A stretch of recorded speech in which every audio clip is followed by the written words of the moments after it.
Habla Serio con Amanda Villavicencio, el podcast. Hola, bienvenidos al Habla Serio número 7. El día de hoy me encuentro con el ingeniero Fabián Jaramillo, todo un crack en el sector eléctrico. Le conozco desde hace un montón de años cuando él era superintendente de telecomunicaciones y yo era apenas un piojito por ahí. Pero realmente desde siempre conozco de su trayectoria y de sus valores sobre todo. Así que bueno, acompáñame a conocer un poco más del ingeniero Fabián Jaramillo. Bienvenido, Inge Jaramillo, ¿cómo está? Muy bien, muchas gracias. Realmente complacido de poder tener esta conversación, Amanda. Un gusto volverte a ver a los 20 años, no sé cuántos. Sí. Sí, realmente no nos hemos visto y claro, mucha agua ha corrido desde esa época hasta ahora. Yo soy ingeniero eléctrico, he tenido la suerte de trabajar en prácticamente muchas áreas de la ingeniería eléctrica, electrónica, de telecomunicaciones, a lo largo de más de 40 años de vida profesional. En este momento ya jubilado, retirado del mundanal ruido, pero todavía haciendo bulla por todas partes, haciendo uno que otro trabajo, una que otra consultoría. En eso me encuentro distraído todavía. Bueno, Inge, gracias por recibirnos aquí en su casa. Hoy he venido a molestarle realmente con unos temas un poco complicados. Lo primero que me llama la atención es el tema de los cortes de energía.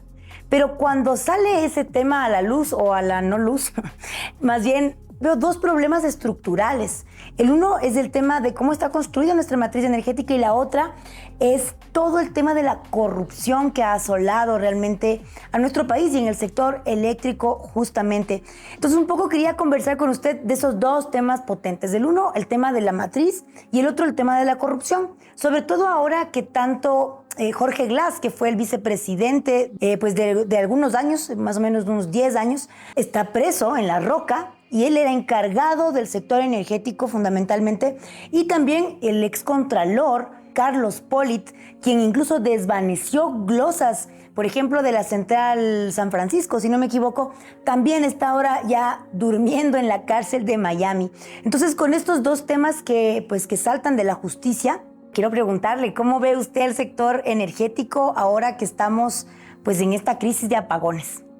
Bueno, separemos un poquito lo que tiene que ver con la matriz energética general del país y lo que es la matriz eléctrica particularmente. Porque en la matriz energética deberíamos mirar todo el tema de combustibles, el gas y otras cosas más. Pero particularmente en la parte eléctrica debemos decir que si bien el país tiene cerca de 8.900.000 kilovatios instalados de capacidad, sin embargo, esa capacidad no resulta suficiente en ciertos momentos porque parte de esas centrales es abastecida con combustibles. Entonces, parte de la generación que tiene el país no es hidroeléctrica, no es solar, no es eólica, sino que es movida por motores que requieren combustibles, sean estos turbinas de vapor, turbinas a gas, motores diésel o de búnker que son empleados en varias de estas centrales de generación. Por lo tanto, la capacidad disponible del país es bastante menor que esos 8.900 kilovatios que necesitamos instalados. Para tener una idea un poco más clara, en el mes de diciembre, el día 23, tuvimos el pico de demanda de ese mes y estuvo cercano a los 4.800 kilovatios. Wow. Es decir, deberíamos tener suficiente energía para poder abastecer esa demanda. Sin embargo, en ese mismo día, el 7% de la energía se compró de Colombia, porque muchas de las centrales que debían estar listas para operar no estaban disponibles, principalmente las térmicas, principalmente aquellas que requieren combustibles fósiles, no estaban disponibles por falta de mantenimiento, por falta de repuestos y también por obsolescencia. Algunas de ellas tienen 30 y 40 años, es decir, ya han cumplido más allá de largos... Ya han pagado, claro. Exactamente. Entonces, en un momento determinado, esa demanda no es suficiente para abastecer. Claro que también hubo aparejado a ello una falta de agua, es decir, El estiaje. muchas de las centrales hidroeléctricas que debían estar en funcionamiento no tenían agua, no tenían un caudal suficiente como para poder mover sus turbinas. Ahora estamos atravesando la época de apagones y los apagones nos hacen presagiar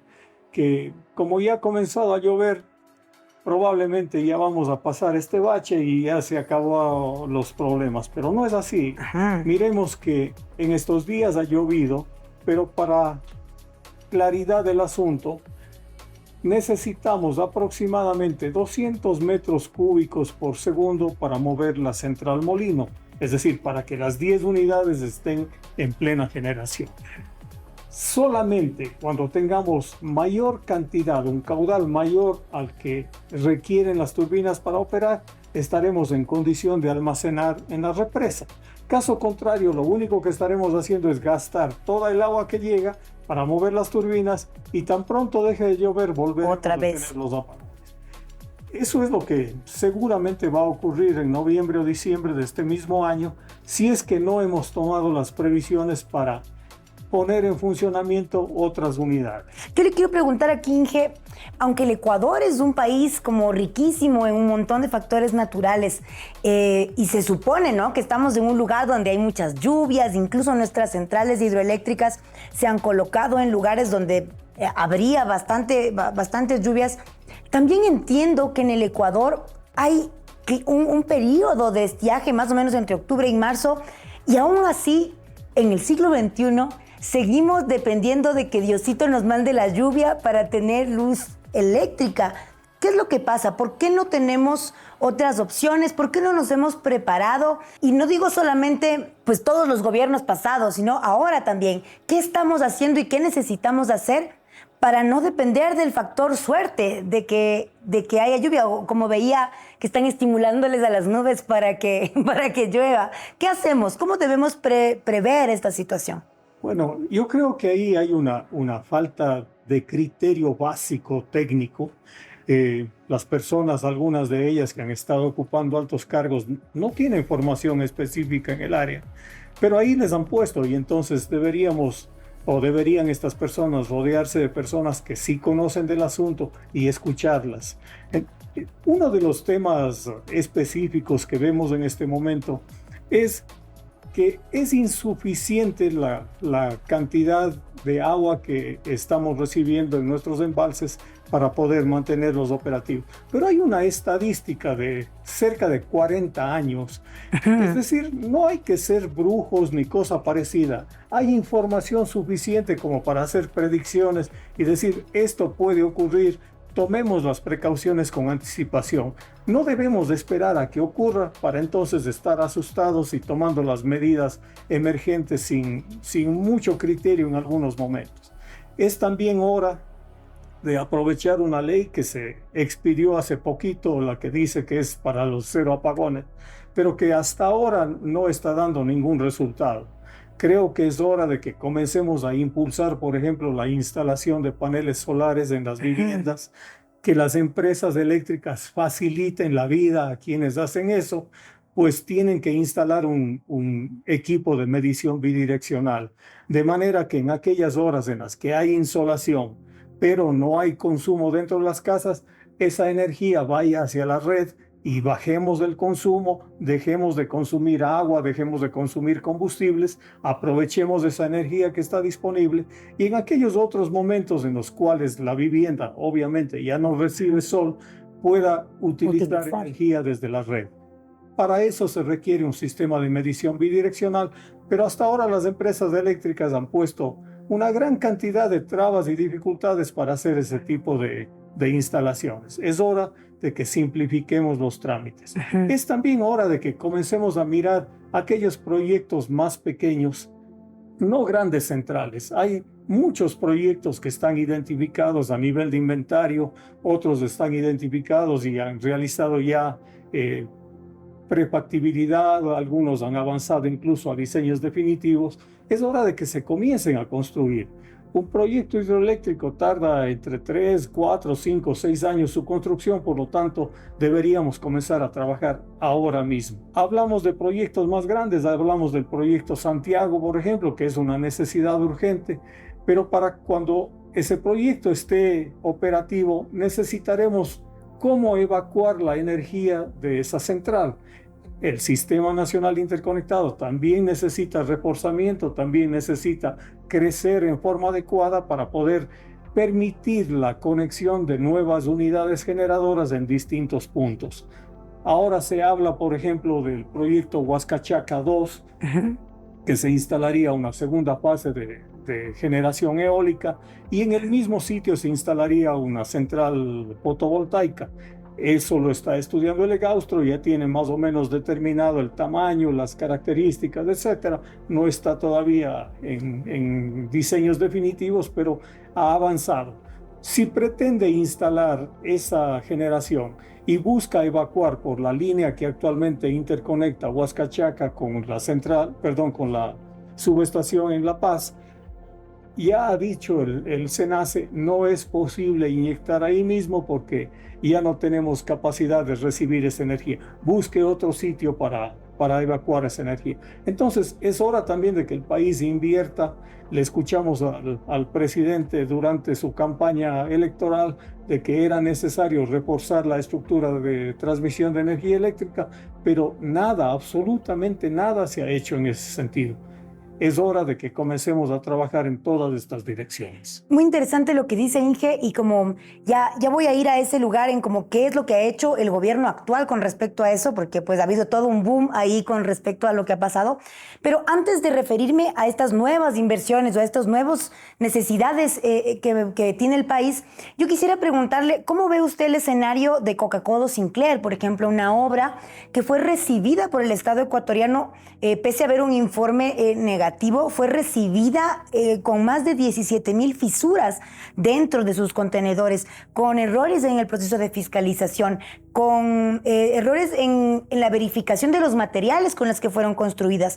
Y aunque hay todos estos problemas, pues es la central que está funcionando y es la que nos está salvando, aunque tiene todos estos peros. Yo le quiero preguntar, ¿cómo le ve usted a esta obra? Y además, ¿cuánto cree que nos dure y cómo cree que va a ser el destino de Coca-Cola Sinclair? Yo aspiraría por el bien del país de que esta obra tenga durabilidad suficiente. Me refiero principalmente al problema de erosión regresiva que ha venido amenazando con destruir prácticamente esta central.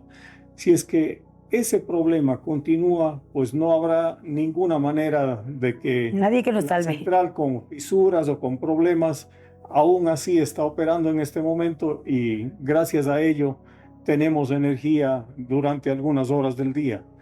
Por lo tanto, es de esperar que esta central quede en esa condición y continúe operando. Es decir, esperemos que este problema suscitado por las características del río y por la zona en la que se encuentra ubicado, donde hay unas fallas geológicas, realmente no progrese más. Eso es lo que desearía de corazón. Pero claro, eso es parte de los problemas que debemos enfrentar los técnicos. Cuando se hace este tipo de obras, sabemos que hay problemas. Es decir, nunca ninguna obra está hecha de forma que nunca tenga inconvenientes. Es natural que haya deslaves, es natural que haya lluvias excesivas, es natural que haya algún tipo de inconvenientes, pero los técnicos debemos justamente en los diseños, en las características constructivas, prever estas condiciones. Y esto no pasó en Coca-Cola. Aparentemente, de lo que estamos viendo, no se ha tomado algunas medidas que podrían al menos haber mitigado el inconveniente que hoy estamos sufriendo y que vemos que ha producido una erosión realmente pavorosa en esa zona. Se ha tratado de hacer obras un poco al apuro, se han colocado espigones, se han hecho algunas tareas de remediación ahí, pero nos estamos dando cuenta de que no son suficientes. Entonces, Inge, ¿hubo falta de planificación y de entendimiento real de cómo es la estructura y el funcionamiento de esta planta? A ver, esta no es una obra que se la realizó ayer, es decir, es una obra que se la estudió durante muchos años, muchos años. El propio INESEL hace más de 40 años identificó este sitio como un lugar en donde se podría instalar este tipo de central, se la dimensionó, se vio las características geológicas de la zona, etcétera, etcétera. Pero claro, al momento de construir hubo criterios de técnicos, entre comillas, que estuvieron presentes en ese momento y dijeron, no, hay que ponerle más capacidad, hay que hacer esto, hay que hacer el otro. Y claro, no tomaron todas las precauciones que serían necesarias para evitar que haya los inconvenientes que hoy estamos sufriendo. Además de lo que dice con respecto a esto, que me parece como, claro, vamos a acrecentar la capacidad de la Coca-Codo sin tomar en cuenta las consecuencias que puede tener. También pienso que ha habido un impacto en el tema de los costos, ¿no? De los costos, de las tarifas y de cómo no se calcula bien al no entender integralmente el costo de la Coca-Cola Sinclair. Porque, claro, en un inicio iba a costar 3 y luego costó 6. Entonces, en ese momento, ¿cómo ha sido esa falla de los técnicos? ¿Y cómo pagamos ahora esas consecuencias? Naturalmente, ese es uno de los inconvenientes que tenemos en este momento. Estamos mirando cómo los costos que implican el pago de las planillas mensuales nos cuesta a cada uno de los ecuatorianos. Es consecuencia de todos estos problemas que han surgido a lo largo del tiempo. Claro que hay una energía, la más cara de todas, que es la que no se dispone, y por ese motivo vale la pena que sigamos buscando otras fuentes, otras alternativas que nos puedan proporcionar energía en estos momentos que carecemos. Vemos que Colombia tampoco está en condiciones de proveernos energía, también están atravesando un estiaje severo. Muchas ciudades incluso no tienen agua, es decir, no tienen agua potable. No es la cantidad de agua que se requiere para mover turbinas, son apenas unos litros comparados con los metros cúbicos que se necesitan para mover las turbinas, pero sin embargo estas ciudades no tienen agua. Esto, por suerte, no ha pasado en Ecuador. Todavía hemos tenido agua en nuestras ciudades, en nuestros pueblos, pero si seguimos en esa misma tónica, en algún momento podríamos llegar a esta condición. Creo que las medidas se debieron haber tomado anteriormente, es decir, se debió haber ahorrado agua en un momento determinado, se debió haber regulado con cortes menos prolongados como los que estamos teniendo ahora. Pudimos haber advertido a la población de que era necesario tomar cuidado sobre este asunto y hacer el uso más eficiente de la energía. No lo hemos hecho y en este momento estamos sufriendo las consecuencias. Tremendo, Inge. Y bueno, ahora que estamos viendo como estos problemas específicos de las diferentes centrales, ¿cuál es su pensamiento sobre el estado actual de Toachi Pilatón? Bueno, es otra de las centrales que también ha tenido inconvenientes. Su construcción ha tardado demasiados años. Es una central que debería haber estado operativa hace más de 15 años, sin embargo, ha venido dándose largas, ha habido inconvenientes en su construcción y obviamente no son las condiciones ideales para un proyecto que es relativamente pequeño. No es una gran central que tiene enormes complejidades, es una central pequeña que debió haberse construido con gran facilidad, con toda la experiencia de técnicos nacionales que sí existe como para poder afrontar ese tipo de proyectos. ¿Y cuál es el futuro de Toachi? Difícil predecir, ¿no? Ojalá que, al igual que lo que dijimos en Coca-Cola Sinclair, ojalá dure y ojalá dure bastante para que no nos cueste todavía más a los ecuatorianos. Pero obviamente los inconvenientes que está teniendo hacen presagiar que probablemente no tenga esas condiciones a largo tiempo. Al igual que en Coca-Cola, estos problemas que ha tenido Toachi también son de carácter técnico, también son de carácter de la negligencia de los técnicos. Sí, yo creo que ahí ha habido muchos problemas, tanto de la parte constructiva cuanto de la fiscalización, que debió haber advertido que se presentaban estos inconvenientes y de haber actuado oportunamente, no post-mortem como suele ocurrir y como suelen ocurrir también con los exámenes de Contraloría. Hay una fotografía de mi familia cuando yo era niña en esta cascada de San Rafael, que era bellísima. Y el otro día hablando con mi mamá, ella me decía, ya no existe la cascada. Yo le decía, ¿pero por qué? Y me decía, esa es una de las consecuencias de estas construcciones mal calculadas, mal ejecutadas. ¿Cuáles son las consecuencias ambientales que usted puede ver de todas estas fallas técnicas?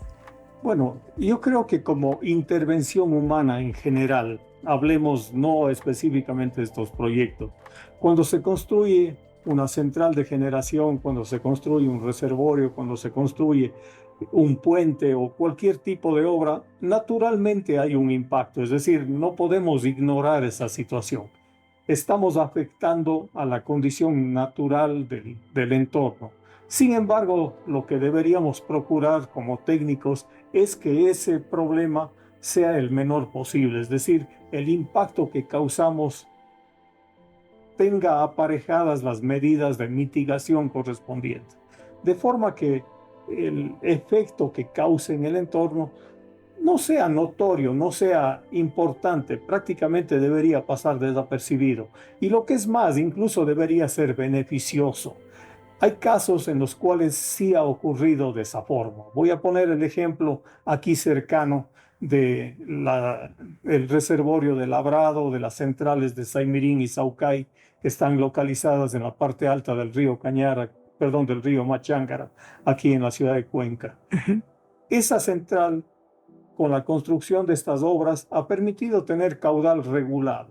Ese caudal regulado hace que las personas que se ubican aguas abajo utilicen esa agua para riego.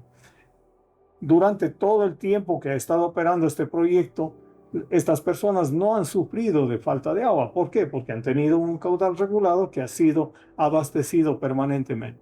Las centrales que se ubican en ese lugar igualmente muy pocas veces han salido de operación por falta de agua. Es decir, ha habido un manejo adecuado y ahí en este caso se ha aprovechado la tecnología, se ha aprovechado las obras civiles que ha hecho el hombre para beneficio de la comunidad. No siempre ese es el caso. Hay situaciones en las cuales la intervención humana hace que se causen otros problemas que no necesariamente aparecen en el instante de la construcción. Muchos de ellos aparecen varios años después. Pongo otro ejemplo. Cuando hubo el deslave aquí en el sector de la Josefina, hubo un problema serio que tapó una gran parte de la ciudad, se formó un lago importante de cerca de 15 kilómetros y eso hizo que el puente del descanso se tapara completamente. El puente quedó sumergido con más de 35 metros de agua. ¿Qué pasó cuando se produjo ya la evacuación de agua? Una parte del puente quedó cubierta y ahora han venido varias personas que están en el entorno del puente taponando los varios arcos que tenía ese puente. Ese puente me parece que tiene cinco o seis arcos, de los cuales ahora solamente están libres dos. Entonces, en un momento dado, si hay una crecida de los ríos Burgay, de los ríos que vienen desde Azogues, pues vamos a tener un inconveniente severo. Y ya están causando problemas en la antigua central del descanso, que se inunda justamente por estas causas. Hay intervenciones humanas en las canteras que están alrededor y todo eso hace que en este momento haya peligro de inundaciones en toda esa zona. Entonces, tomemos conciencia de que la intervención humana en cualquiera de estas áreas, en las quebradas, en los ríos, en las represas, en los puentes, etcétera, causan inconvenientes y deberemos prever las condiciones como para mitigar los impactos que podamos causar. Muy interesante lo que dice Inge, porque más allá del análisis que hacemos siempre de, pues, de las grandes empresas, de todo lo que hay como que parecería externo, ¿no? Parece que yo no tengo nada que ver con las centrales hidroeléctricas y que yo solo debería estar aquí feliz en mi casa con luz. También es importante que nosotros como ciudadanos nos hagamos cargo de esa parte que es nuestra responsabilidad, del cuidado, de la reducción del consumo, de la conciencia con la que yo consumo los recursos naturales que además pues son parte de los recursos de todos. Ese era como el paréntesis de hacernos cargo y de la responsabilidad que es importante que todos tomemos. Pero bueno, volviendo a todo el tema pues de la matriz energética, para mí siempre ha sido como una pregunta y luego pues pasó algo en las noticias hace poco que me hace retomar estas preguntas. En el Ecuador se generan algunos tipos de combustibles, como lo decíamos, ¿no? Y hay algunos tipos también de formas de generar energía. Ya hemos hablado de la hidroeléctrica, que es como la que más usamos acá en el Ecuador y que además ahora estamos dependiendo de Diosito que nos mande lluvia para que podamos tener luz eléctrica. Pero pues también hay la eólica, la fotovoltaica y tenemos esta termogás Machala. Cuando conocí de esta, porque claro, ¿no? Uno no anda por ahí sabiendo todas las formas de energía del Ecuador, pero es porque me entero además de cómo el gas es como un tesoro que tenemos acá en el Ecuador y me entero del campo Amistad. Ahí empiezo a entender que hay estas otras formas que no necesariamente se están bien utilizando en el Ecuador. Y pues tuve una conversación con Jorge Luis Hidalgo, y él me contó un poco sobre cómo está funcionando la termogás Machala y cómo no está funcionando la termogás Machala. Entonces, bueno, quiero que usted me cuente, Inge, y también que nos aclare pues, a todos los que no somos expertos en el tema energético, ¿en qué condiciones está la termogás? ¿Cómo funciona? ¿Y qué es esto de la utilización del gas natural? Bueno, no tengo detalles específicos de esta central, sino lo que conocemos en forma general. Lo que sabemos es que está apenas produciendo un 30% de su capacidad, que esta central no fue apropiadamente construida y diseñada. Sabemos igualmente que el uso que se hace del gas natural de esta zona no es el más apropiado, es decir, hay una serie de factores que están impidiendo que una central que podría estar abasteciendo a buena parte de la energía necesaria en el país no lo esté haciendo. Creo que ahí también el llamado a que aprovechemos estos recursos de la forma más apropiada. Importamos gas para uso doméstico principalmente. Tenemos un costo de cilindro de gas subsidiado desde hace muchísimos años y creo que es hora también que vayamos pensando en cómo utilizar otros medios para las necesidades diarias que tenemos los ciudadanos que vivimos en el país. Generalmente en muchas casas, en muchísimas casas, calentamos la comida y esas cosas. La ducha. Cocinamos alimentos con gas, lo cual probablemente sea el uso más idóneo que podemos dar a ese combustible. Pero usamos también para calefones, para agua caliente. Usamos también para calentar piscinas. Ya eso ya es un uso que está medio fuera de la óptica normal. Y ese mismo gas se usa también en las industrias. Entonces, muchas industrias no utilizan grandes bombonas de gas o gas industrial, sino que utilizan una gran cantidad de cilindros de gas para sus procesos productivos. Creo que es necesario que, por ejemplo, todo lo que es agua caliente, podríamos utilizar energía solar. Los paneles solares, no los fotovoltaicos, sino los paneles solares para calentar agua, son de los más eficientes. Pensemos que en la conversión de energía solar a energía eléctrica, apenas un 20% de esa energía se aprovecha, es decir, 80% se pierde. Desperdiciado. No es aprovechada. Mientras tanto que cuando utilizamos la energía solar para calentar agua, más del 70% se puede utilizar. Entonces es mucho más eficiente. una casa con un par de paneles de 1 metro por 2 perfectamente queda abastecida para sus necesidades de agua caliente diarias. Obviamente que hay un pequeño inconveniente que sería que cuando yo consumo buena cantidad de agua en la noche, no voy a tener agua caliente en la mañana. Pero bueno, eso es un tema de regular su utilización, También, aprender claro. y disciplinarse para que tengamos disponibilidad durante todo el tiempo. Yo mismo tuve durante más de 25 años ese sistema de calefacción de agua en mi casa, es decir, no es un misterio ni es algo novedoso que se descubrió ayer. Con paneles construidos artesanalmente por mí mismo, lo tenía y funcionaba perfectamente. Entonces es factible hacerlo, es factible hacerlo. Me encanta, Dije, porque es una forma limpia de tener energía. Y claro, yo le estaba preguntando del tema del gas, el tema de que haya gas en Ecuador y que tengamos el campo Amistad de algo bueno, pero 2 veces como lo ha traído al tema de los paneles solares y me parece muy chévere porque siempre he sabido eso de usted, como que siempre está ahí adelantado al futuro, ¿no? Como que tiene, y dice usted, esto no es algo nuevo, no se inventó ayer. Y aún así nosotros seguimos sin entender esas posibilidades. Y yo veo aquí como un patrón, ¿no? ¿Por qué no nos atrevemos a estas nuevas ideas y a estos nuevos formatos? Y yo ahí veo como una mano oscura, y es que es muy difícil sacudir el status quo. Es muy difícil sacudir el hecho de que, por ejemplo, en Ecuador hay una serie de negociados con quienes importan el gas, con quienes importan los combustibles, los derivados, y ellos no quieren perder su negocio. Y esta sería para usted una de las razones por las que el Ecuador no se atreve a innovar en estos nuevos formatos de adquirir energía. Yo creo que parte es de eso, ¿no? Es decir, hay manos o personas interesadas en no permitir que esto ocurra.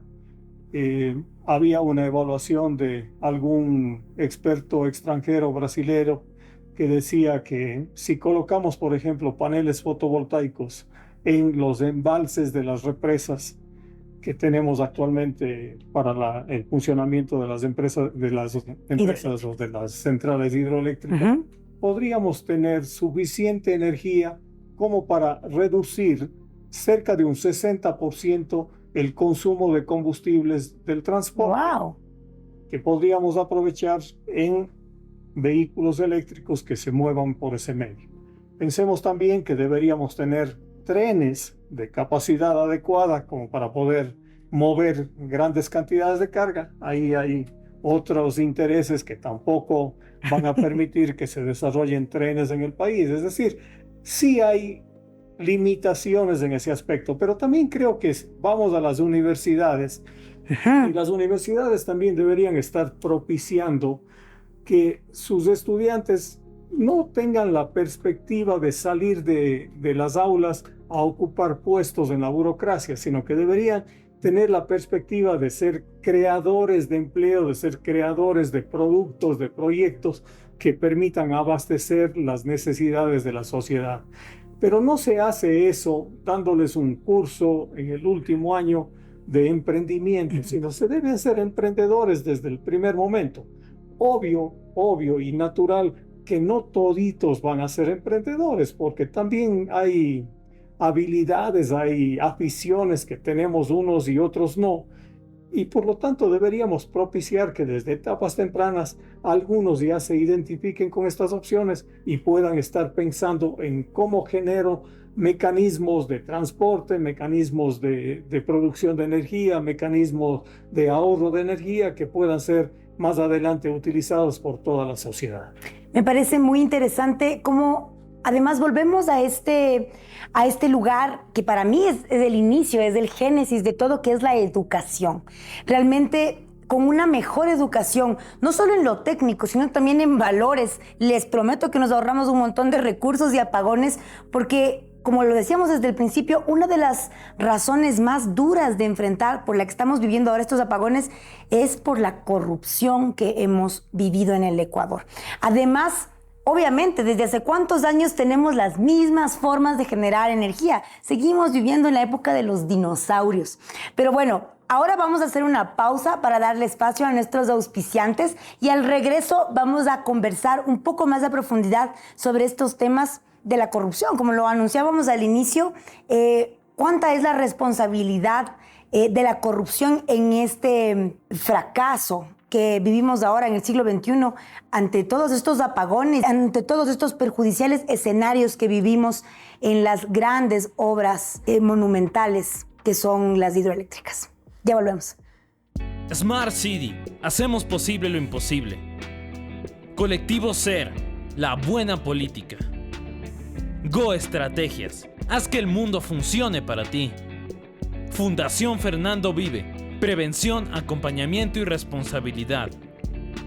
Café Ninari. Café con propósito. Bueno, estamos de regreso aquí en este Habla Serio con el Inge Jaramillo. Bueno, yo le quiero preguntar, Inge, ahora, ¿cómo usted ve el tema de la corrupción? ¿Y cómo podemos sentirnos como ecuatorianos ahora que hemos sido juzgados tanto en la justicia de Estados Unidos y también lo que le comentaba, ¿no? Que ahora la persona que estaba encargada del sector energético durante tantos años está pernoctando ya en La Roca? Estoy hablando de Jorge Glass y Carlos Pollitt. ¿Cómo han influenciado estos dos personajes en la crisis energética que vivimos actualmente? Yo creo que la influencia de estas personas y de muchos otros que han estado involucrados en problemas de negociados, en problemas de sobreprecios y cosas parecidas, hacen que el Ecuador esté en este momento sintiendo las consecuencias.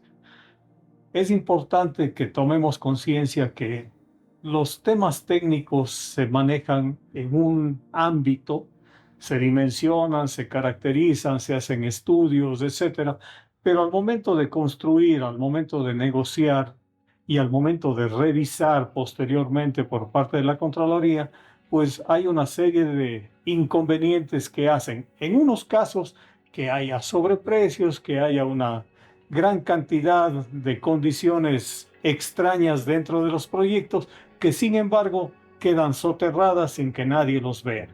Y cuando alguien, por el contrario, hace las cosas verticalmente, hace las cosas en orden, hace las cosas cuidando los centavos que no son propios, sino que son de todos los ecuatorianos, en ese caso hay personas que son objetos de persecución, objetos de glosas, objetos de sanciones, sin que haya realmente un mínimo criterio por parte de quienes están haciendo esta tarea importante, que es la del control posterior por parte de la Contraloría.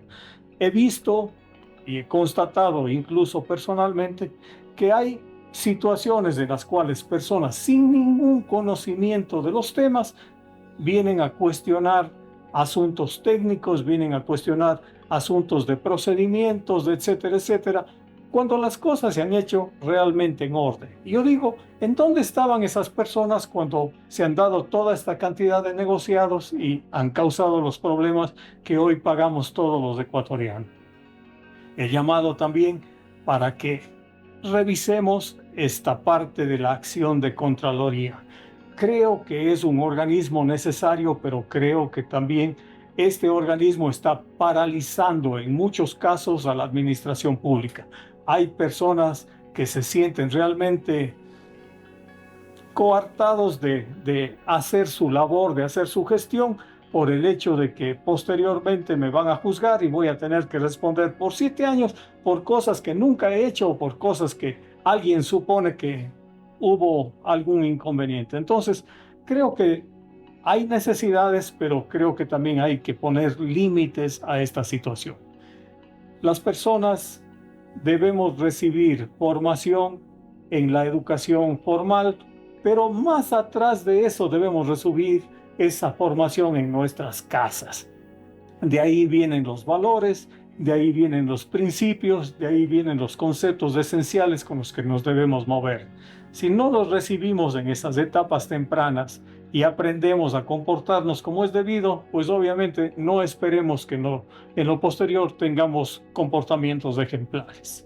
Tremendo, Inge. Ahora, yo le quiero preguntar, Todos estos actos de corrupción y todo esto que hemos visto pues en el pasado, que ahora están pagando facturas en la justicia nacional e internacional, han sido momentos que ahora en el actual gobierno yo he visto que como no han hecho nada. Estuvieron un montón de meses, ya están como más de 6 meses a cargo, y no hubo una previsión de que esta crisis energética iba a suceder.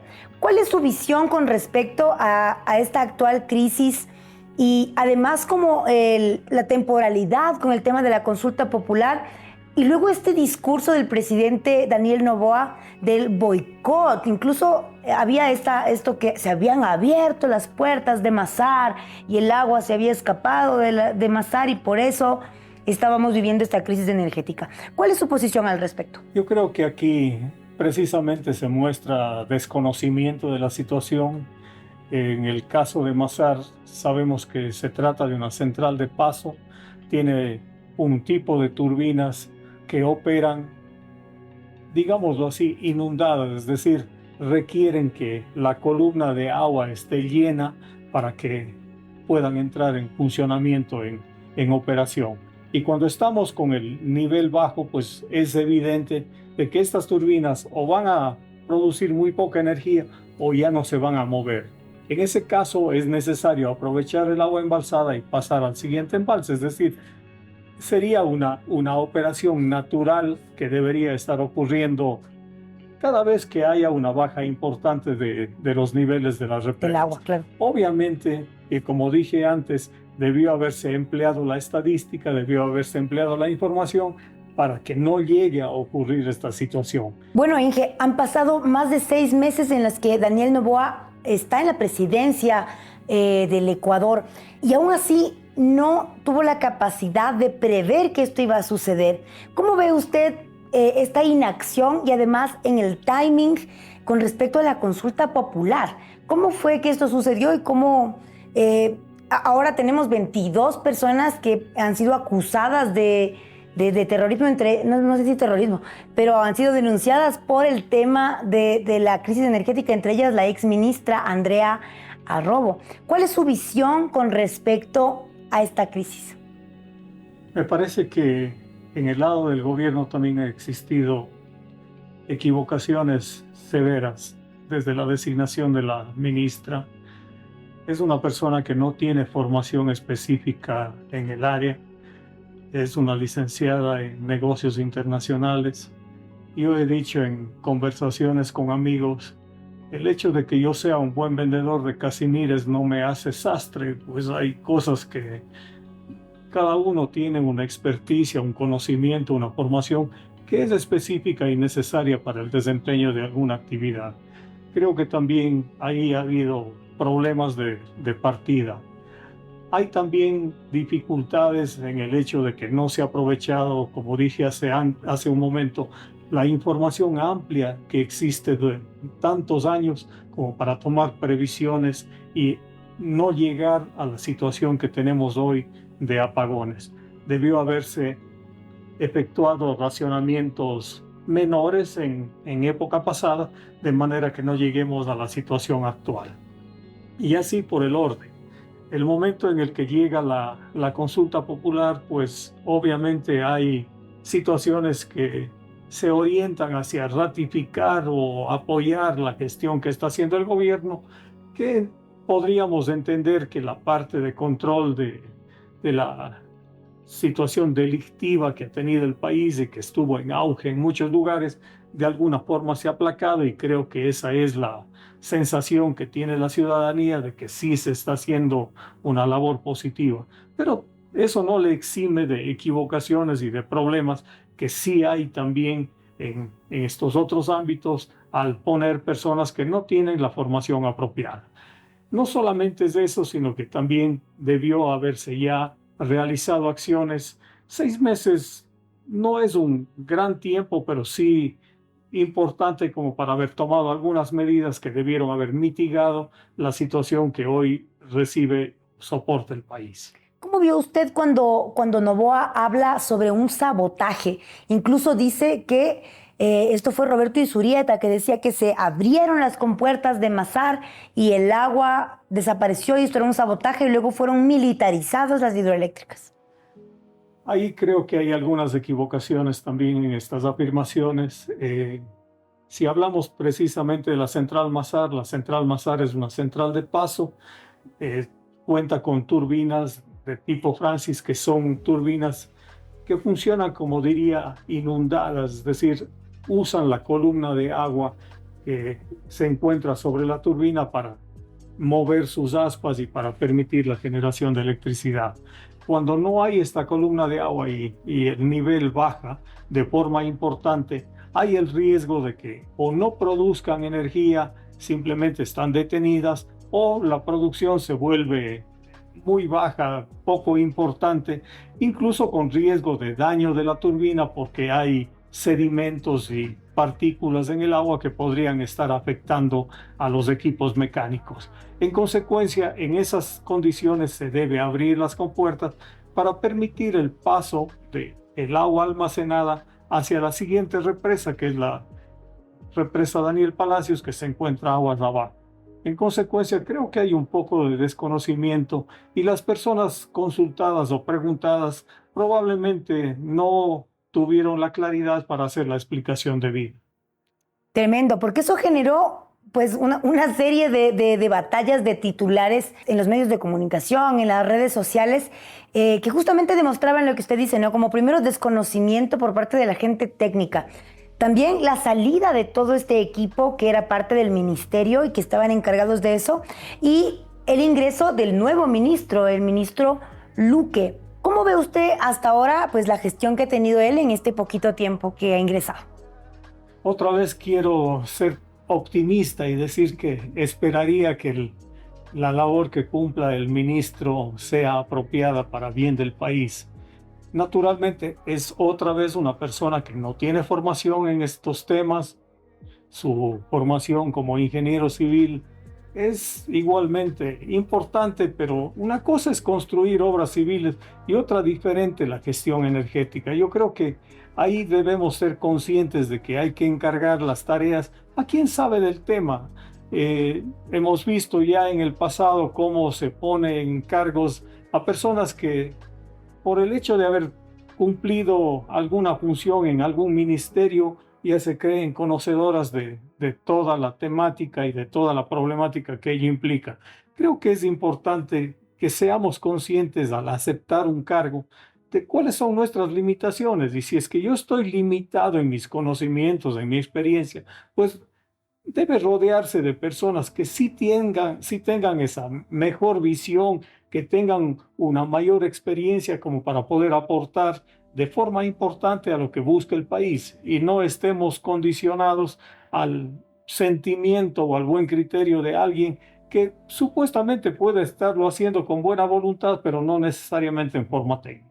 Lo hemos dicho siempre, pues en este medio de comunicación, una de las corrupciones más tenaces que veo yo es asumir un cargo para el que no estás preparado. Porque le generas, además, cuando hablamos de un cargo público, le generas un perjuicio a todo el Ecuador.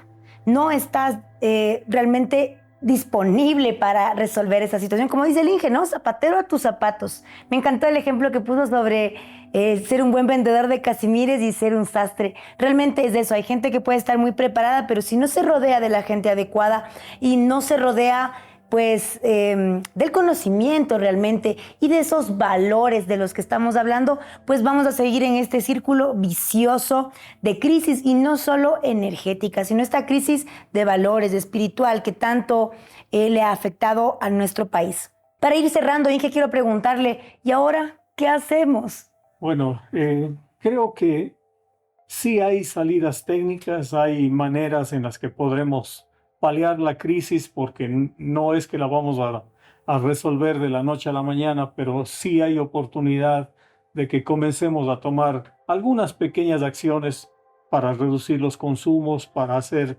un uso apropiado de la energía, para que comencemos a instalar pequeños generadores que serían paneles solares, pequeñas hidroeléctricas que podrían estar construidas en 1 o 2 años. Es decir, hay una serie de acciones que podríamos ir tomando para mitigar esta crisis.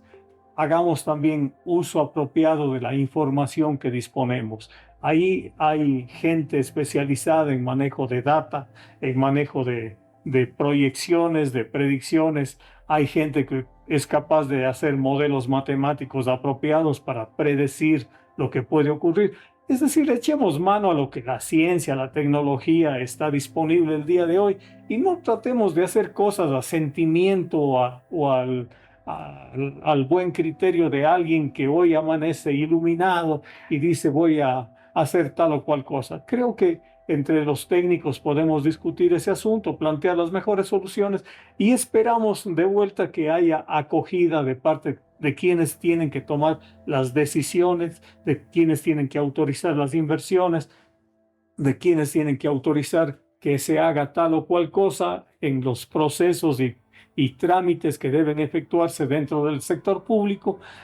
Tenemos que dar también facilidades para que eso ocurra. No puede una licencia ambiental seguir tardándose 5 años. Es decir, si queremos hacer un proyecto hidroeléctrico, no puede tomar 9 o 10 años porque 5 tarda la licencia ambiental. Es decir, esas demoras indebidas hacen que muchas cosas fracasen, probablemente porque sí haya intereses detrás que dicen, espérale, no le dejes que haga eso porque esto me beneficia de alguna manera. Creo que debemos dejar de lado los beneficios personales y pensar en el beneficio de todos, porque este es un mundo en el que todos estamos conectados y lo que le afecte a uno nos afecta a todos.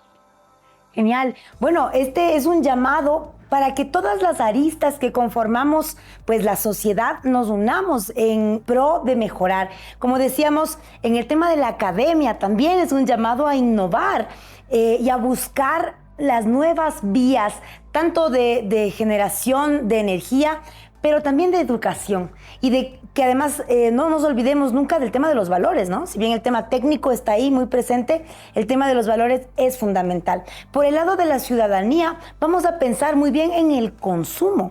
¿Cuánto consumo yo de agua, de luz? Si yo tengo la posibilidad de invertir en un nuevo sistema, por ejemplo, paneles solares, vamos a ir investigando un poco más sobre esto y transformemos nuestras formas de consumo también. Y también un llamado a las autoridades y a los gobiernos, primero a contratar gente que esté capacitada para su trabajo. Segundo, a sincerarse con la ciudadanía, a que entre todos podamos entender cuáles son los problemas y también cuáles son las soluciones. Esta ha sido una conversación muy profunda y muy linda, muy enriquecedora. Le agradezco mucho a Inge. Me he gozado de todas las cosas que hemos dicho y también pienso que hay mucho para analizar y mucho para seguir conversando. Así que espero que pronto volvamos a conversar. No sé si quiere decirle algo más a la gente que nos escucha. Bueno, gracias Amanda por esta oportunidad. Siempre placentero conversar de estos temas y poner sobre la mesa algunas propuestas e ideas que puedan generar soluciones, que es hacia donde debemos apuntar. Genial. Bueno, esto fue Habla Serio número 7.